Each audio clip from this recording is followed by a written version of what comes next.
Tonus Laboratorio del Piede, centro altamente specializzato nella costruzione di plantari su misura, dedica nuove tecnologie di rilevazione dei carichi posturali per dare voce alla filosofia di benessere che lo caratterizza. Ben ritrovati al meteo di Antenna 3.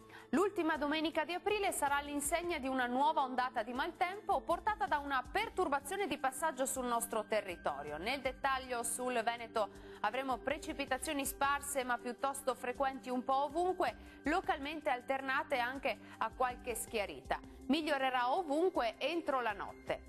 Temperature minime tra 6 e 10 gradi, massime in nuovo calo comprese tra 12 e 14 gradi. Andiamo ora a vedere che tempo farà sul Friuli Venezia Giulia.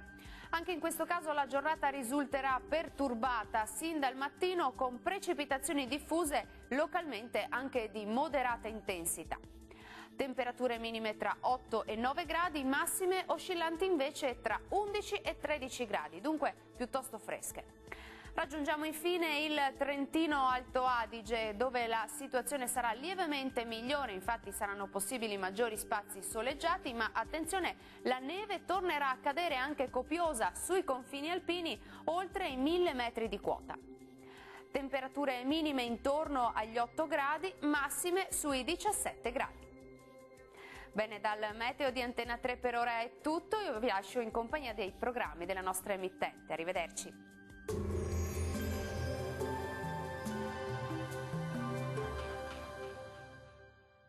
Tonus è il miglior negozio di calzature moda comoda. Qui troverete il più vasto assortimento di calzature Fratelli Tomasi. Eleganza e comodità, perché camminare è vivere.